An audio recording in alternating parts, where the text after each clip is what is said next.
Comrade प्रकाश नार्वेकर आणि comrade प्रकाश रेड्डी शहीद आझम भगतसिंगला वंदन करत आहेत.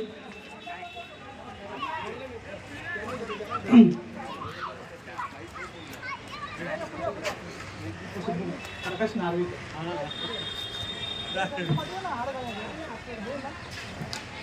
शहीद भगत सिंह अमर रहे,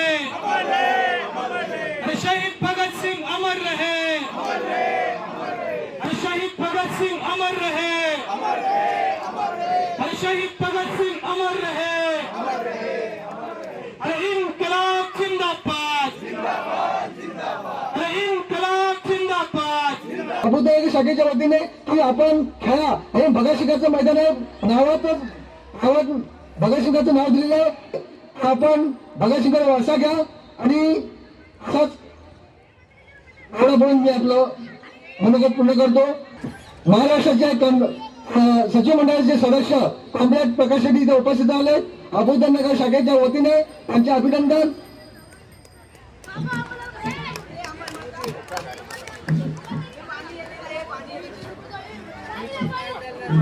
सर्वप्रथम ऑल इंडिया स्टूडेंट फेडरेशनचे अध्यक्ष कॉम्रेड अमीर गाजी ये पहले एक गीत गाते. गीत मैं आपके सामने पेश करना चाहूंगा. भगत सिंह अपनी जिंदगी में क्या कर रहे थे उसके लिए. अरे आठवा तू भगत सिंह, अरे आठवा तू भगत सिंह कसा कसा लढला. पळू नका दुनिया सारी बदला, बदला रे पळू नका दुनिया सारी बदला, पळू नका दुनिया सारी बदला, बदला रे पळू नका दुनिया सारी बदला.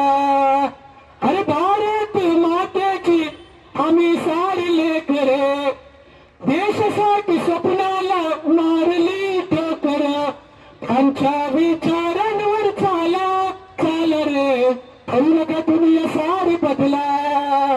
धन्यवाद कॉम्रेड अमीर गाजी. आता आपल्या समोर ऑल इंडिया युथ फेडरेशनचे अध्यक्ष कॉम्रेड प्रसाद घागरे बोल. आज 23 मार्च शहीद भगतसिंग, राजगुरू सुखदेव या तिघांना ब्रिटिश साम्राज्यशाहीने 93 वर्षापूर्वी त्यांना फासावर चढवलेलं आहे. आणि ते फासावर काय गेलेले आहेत, त्यांचा उद्दिष्ट काय होता. हा देश, हा भारत देश इंग्रजांकडनं घेऊन आपण जेव्हा स्वातंत्र्य होऊ तेव्हा हा देश कसा असेल, त्यांचं एक स्वप्न होतं. ह्या देशामध्ये हा देश तरुणांचा देश असेल, हा देश विद्यार्थ्यांचा देश असेल, हा देश शेतकऱ्यांचा असेल, हा देश कामगारांचा असेल, म्हणजे समाजवादी तत्वांवरती चालणारा हा देश असेल. आणि आज 93 वर्षानंतर आपण काय पाहतोय, हाच विचार घेऊन कॉम्रेड नारायण घागरे माजी नगरसेवक यांनी 97 साली या विभागामध्ये, पूर्वी या मैदानाला शहीद भगतसिंग नाव होतं, पण मुंबई शहरामध्ये इथे पुतळा उभा राहिला पाहिजे म्हणून त्यांनी शहीद भगतसिंग स्मृती सेवा संघाची स्थापना केली. आणि 97 साली इथे आपण भगतसिंगांचा पुतळा आपण इथे त्याचं अनावरण केलं. जागतिक लेवलला तरुणांचा जो ताईत आहे तो चेकावर आहे. आणि भारतामधल्या तरुणांचा ताईत, गळ्यातला ताईत शहीद भगतसिंग आहेत. आणि तरुणांपुढे आदर्श निर्माण व्हावा या उद्देशामुळेच कॉम्रेड घागरेंनी हा पुतळा इथे उभा केलेला आहे. आणि 97 पासून सातत्याने आपण हा इथे कार्यक्रम घेत आलेलो आहे. आजचा दिवस हा आपल्यासाठी महत्त्वाचा दिवस आहे. आपण पुढील येणाऱ्या पिढीसाठी आपण काय देणार आहोत हा खऱ्या अर्थाने येणारा काळ ठरवणार आहे. हे काही राजकीय व्यासपीठ नाही आहे, पण आमच्यासारखं ऑल इंडिया युथ फेडरेशन जी तरुणांचे काम करतंय ते अवेअरनेस करण्याचं काम करतंय की येणारा पुढचा काळ हा हुकुमशाहीकडे नसेल तर सुदृढ अशी लोकशाहीची निर्माण केलेली आहे. या देशामधील सर्व क्रांतिकारकांनी, स्वातंत्र्य सैनिकांनी हा देश हा सुजलाम सुफलाम शेतकऱ्यांचा, कष्टकरी जनतेचा, युवकांचा आणि विद्यार्थ्यांचा राहील याकडे लक्ष असलं पाहिजे. आणि याचं सर्व दायित्व आजकालच्या तरुणांनी लक्षात ठेवलं पाहिजे, तरुण मित्रांनी लक्षात ठेवलं पाहिजे. आपल्यासमोर आता मुंबईचे सचिव कॉम्रेड मिलिंद रानडे हे आपले विचार मांडले. पण हा तुम्हाला चांगला दिवस यावा म्हणून भगतसिंगांसारख्या माणसांनी स्वतःच्या प्राणांची आहुती दिली. ब्रिटिशांच्या काळात जसे दिवस होते त्या मनाने आज चांगले दिवस आलेत. पण आजचं सरकार हे चांगल्या दिवसांचा वादा करून आलेलं सरकार होतं. किंवा चांगले दिवस आहेत का याचा विचार करण्याची आवश्यकता तरुणांना आहे. खेळता खेळता ऐका आणि घरी जाऊन विचार करा. या देशाची जी घटना आहे ती घटना आपल्याला काही अधिकार देते, स्वातंत्र्य देते. हे अधिकार आज अबाधित आहेत का? अनेक गोष्टींचा आपण विचार केला पाहिजे. शिक्षणाचा, सार्वत्रिक शिक्षणाचा अधिकार आपल्याला देशाला मिळालेला आहे. पण आज शिक्षणाच्या 3 पद्धती आहेत. एक इंटरनॅशनल स्कूल आहे, दुसरं सीबीएसई बोर्ड आहे आणि तिसरं आपलं एसएससी बोर्ड आहे. या 3 शाळांमधनं शिकणारे विद्यार्थी पुढे काय पद्धतीने जातात हे जर काय बघितलं तर इंटरनॅशनल स्कूल मधली जी पास होणारी मुलं आणि मुली आहेत ती या देशातले राज्यकर्ते, IAS अधिकारी, इंजिनियर्स, डॉक्टर्स, मोठे मोठे वकील, सनदी अधिकारी या पद्धतीच्या नोकऱ्यांमध्ये जाताना दिसतात. नाही, यांची एक कुठली आयडिओलॉजी नाही. आणि म्हणून अशा वेळेला भगतसिंगांनी जो मार्ग दिलेला आहे तो कठीण आहे, कठीण आहे, पण त्याच्याखेरीज दुसरा मार्ग नाही. आणि तो जर काही या देशातल्या जनतेने अवलंबला नाही तर असाच पंतप्रधान आपल्याला मिळणार जो इंदोरला जाऊन भाषणामध्ये सांगतो अजितदादांनी 70,000 करोडचा घोटाळा केलेला आहे आणि 4 दिवसात अजितदादा उपमुख्यमंत्री त्यांच्याच सरकारमध्ये होतात. ही आपली चूक आहे. हमारी भूल कमल का फूल आहे हे आपण लक्षात ठेवलं पाहिजे.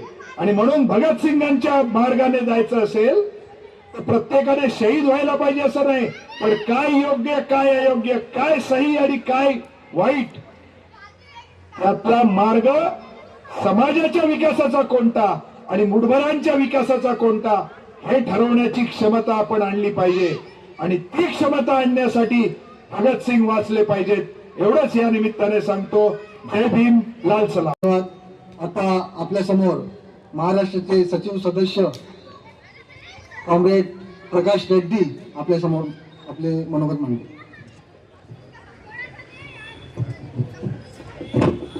आपण या ठिकाणी ऑल इंडिया युथ फेडरेशन तर्फे भगतसिंग, राजगुरू, सुखदेव यांना अभिवादन करण्यासाठी आणि आपला जो वारसा आहे त्याची आठवण करण्यासाठी आणि नुसतं विश्लेषण नाही तर त्या संबंध युवकांची प्रेरणा घेऊन बदल करण्यासाठी आपण ही सभा घेतलेली आहे. मला अभिमान वाटतो की ज्याचा कॉम्रेड प्रसाद घागरे यांनी उल्लेख केला, या ठिकाणी कॉम्रेड नारायण घागरे कम्युनिस्ट पक्षाचे नगरसेवक म्हणून या ठिकाणावर निवडून आले आणि त्यांनी स्वतःची इस्टेट केली नाही, घरं बांधली नाही, टॉवर मध्ये घर घेतलं नाही, परंतु त्यांनी या मैदानामध्ये भगतसिंगचा पुतळा इकडे उभा राहिला की त्याची कायम निशाणी त्यांनी उभा राहिले केले. याचा आम्हाला अभिमान वाटतो. कारण हा कम्युनिस्ट पक्ष आहे, कम्युनिस्ट पक्षाला भगतसिंगांचा वारसा आहे आणि त्याची आठवण आपण या ठिकाणी निश्चितपणे केली पाहिजे आणि नवी पिढीला हे ठासून सांगितलं पाहिजे. आणि आजची जी परिस्थिती आहे या देशामध्ये जो भ्रष्टाचार चाललेला आहे, जी हुकुमशाही चाललेली आहे, जी मनोवादी प्रवृत्ती आहे आणि सगळ्याच आपल्या ज्या लोकशाही संघटना आहेत त्या सगळ्या खतम करण्याचं काम चाललेलं आहे. त्याला प्रतिकार करण्यासाठी भगतसिंगांचाच मार्ग, मार्क्सवाद लेनिनवादाचाच मार्ग, कम्युनिस्ट पक्षाचाच मार्ग योग्य आहे आपण ठासून सांगितलं पाहिजे. भले आपण कमी असो परंतु आपला विचार निश्चितपणे जोरदार आहे. आणि मला अभिमान वाटतो की भगतसिंगांना, राजगुरू सुखदेव यांना 23 मार्च 1931 साली फाशीची शिक्षा झाली. 93 वर्ष झाली. 93 वर्षानंतर हे सुद्धा अभिमानाने या देशातली जनता तरुण या भगतसिंगाची आठवण ठेवते. हा या विचाराचा विजय असा आम्ही समजतो. आज हे मैदान भरलेलं दिसत नसेल, आचारसंहिता आहे सुद्धा आहे. आपल्याला काय त्या प्रकारे सभा घेण्याचा आपला उद्देश नाही, परंतु अनेक ठिकाणी छोट्या मोठ्या सभा चाललेल्या आहेत. आता मी हे 3 कार्यक्रम करून या ठिकाणी आलो. ही 4थी सभा आहे आणि भगतसिंगाची आठवण आहे. ती आठवण आपण दिली पाहिजे आणि भगतसिंगाच्या मार्गाने पुढे गेलं पाहिजे. भगतसिंगांनी काय सांगितलं, या ठिकाणी या देशातले क्रांतिकारक ते होते. भगतसिंग, राजगुरू, सुखदेव यांनी संबंध परिवर्तनासाठी आपलं जीवन त्या ठिकाणी बहाल केलं आणि त्यांनी एक स्वप्न पाहिलं. या देशामध्ये क्रांतिकारक बरेच होऊन गेले, परंतु भगतसिंग, राजगुरू, सुखदेव हिंदुस्तान सोशलिस्ट रिपब्लिकन असोसिएशनचे हे तरुण मुलं ते क्रांतिकारक वेगळे होते. हे सुद्धा आपण लक्षात ठेवलं पाहिजे. All India youth federation, all India student federation शहीद भगतसिंग, राजगुरू, सुखदेव हुतात्म्यांना आदरांजली वाहत आलेला आहे. आता आपल्या या ठिकाणी वक्त्यांनी बरीचशी माहिती आपल्याला दिलेली आहे. स्वातंत्र्याची लढाई अनेक लोकांनी लढवलेली आहे आणि या लढाईमध्ये ऑल इंडिया स्टुडंट फेडरेशन 1936 साली स्थापन झाली. ही लढाईमध्ये संघर्ष करत होती. त्या ऑल इंडिया स्टुडंट फेडरेशनने त्यावेळेला जाहीर केलं होतं की आपलं नेतृत्व, आपला प्रतिष्ठान म्हणून शहीद भगतसिंग हा आपला नेता आहे हे मानलं पाहिजे. कारण त्याचं काय होतं, ज्यावेळेला शहीद भगतसिंगांचं नाव राजगुरू, सुखदेव हे दुसऱ्या राज्यामधले जे देशाच्या विविध भागातून आलेली मंडळी यांची त्या काळामध्ये अखिल भारतीय नवजवान सभा नावाची छोटी संघटना होती. 1922-23 साली ही मंडळी एकत्र झाली होती आणि त्यावेळेला गांधींच्या नेतृत्वाखाली अहिंसात्मक लढाई सुरू होती. त्यावेळेला ही मंडळी आली. त्यावेळेला फक्त स्वातंत्र्य मिळावं असंच उद्दिष्ट होतं. पण शहीद भगतसिंग, राजगुरू, सुखदेव या मंडळीने जाहीर केलं की आम्हाला स्वातंत्र्य पाहिजे. ते केवळ नुसतं स्वातंत्र्य नव्हे, तर आम्हाला या देशामध्ये असणाऱ्या, यांना पिल्ले जाणाऱ्या, त्यांच्या पुरवणूक केली जाते अशा लोकांना पुरवणुकीपासून वाचवण्यासाठी, या लोकांना, सर्वसाधारण लोकांना अन्न, वस्त्र, निवारा या गरजा आहेत, त्या गरजा पूर्णपणे देण्यासाठी समाजावर आधारित अशी लोकशाही या ठिकाणी पाहिजे आहे असं जे जाहीर केलं होतं आणि त्याप्रमाणे ती लढाई लढत होती. असं बोललं जातं की शहीद भगतसिंग, राजगुरू, सुखदेव हे हिंसात्मक होते, गोळीबारावर त्यांचा विश्वास होता असं नव्हतं. परिस्थितीनुसार त्यावेळेला ही गोष्ट करावी लागली. ही वस्तुस्थिती आहे आणि ही वस्तुस्थिती लोकांनी लक्षात घेतली पाहिजे. कारण शहीद भगतसिंग, राजगुरू, सुखदेव यांनी आता कॉम्रेड प्रकाश शेट्टी यांनी सांगितल्याप्रमाणे हिंदुस्तान रिपब्लिक समाजवादी ऑर्गनायझेशनला मोठं केलं. त्या संघटनेमध्ये अनेक लोकांना घेतलं. त्याच्यामध्ये आता तो उल्लेख केल्याप्रमाणे कॉम्रेड अजय घोष हे भारतीय कम्युनिस्ट पक्षामध्ये नंतर आले. शांती देवी हे देखील भारतीय कम्युनिस्ट पक्षामध्ये त्यानंतर आले. म्हणजे शहीद भगतसिंग, राजगुरू, सुखदेव यांनी जो मार्ग स्वीकारला होता, हा मार्ग इन्कलाबचा मार्ग स्वीकारला होता आणि हा मार्ग स्वीकारलेला होता मार्क्सवाद लेनिनवादाच्या विचाराचा मार्ग सुद्धा होता. तो मार्क्सवाद लेनिनवाद हा विषय हा त्या ठिकाणी पिळवणूक करण्याची पिळवणूक होता कामा नये. एकाने कमवायचं आणि त्याच्या जीवावर दुसऱ्याने संपत्ती बनवायची, हा मार्ग म्हणजे समाजाला पुढे नेणारा मार्ग नाही. हेच शहीद भगतसिंग, राजगुरू, सुखदेव यांचा विश्वास होता. ते काम all India youth federation, all India student federation सातत्यानं या देशामध्ये अनेक वर्ष करत आलेलं आहे आणि ही लढाई लढवत आहे. बेकारांचा लढा all India youth federation, all India student फेडरेशनने लढवलेला आहे. 18 वर्षाच्या मतदानाचा अधिकार ऑल इंडिया यूथ फेडरेशनने मागणी करून पार्लमेंटवर मोर्चे नेऊन मिळवलेला आहे. बेकारांना भत्ता देण्याचा अधिकार ऑल इंडिया यूथ फेडरेशनने मिळवलेला आहे. लढाई, संघर्ष ही आज आपण केलेली आहे आणि त्यांचं स्मारक आपले नेते कॉम्रेड नारायण नागरे यांनी इथे कायम स्वरूपात उभं केलेलं आहे. या ठिकाणी या तरुण मंडळींना आपल्याला समजावून सांगायला पाहिजे. आज हा शहीद भगतसिंगांचा पुतळा आहे. हा देशातला एक नंबरचा संघर्ष करणारा नेत्याचा पुतळा आहे आणि त्यांनी दिलेल्या मार्गानेच आपल्याला सर्वांना जायचं आहे. आज आपण या सर्वजण सभेला आला, सर्व वक्त्यांनी आपल्याला मार्गदर्शन केलं, त्याबद्दल मी आपल्या सर्वांच्या वतीनं आभारी आहे. त्याचबरोबर आता मी प्रत्येकाला विनंती करेन की प्रत्येकाने आपल्या जागेवर उभे राहून आज जो कार्यक्रम झाला शहीद आझम भगतसिंग सुखदेव राजगुरू त्यांना श्रद्धांजली देण्यासाठी प्रत्येकाने आपल्या जागेवर उभे राहावं. 2 मिनिटं.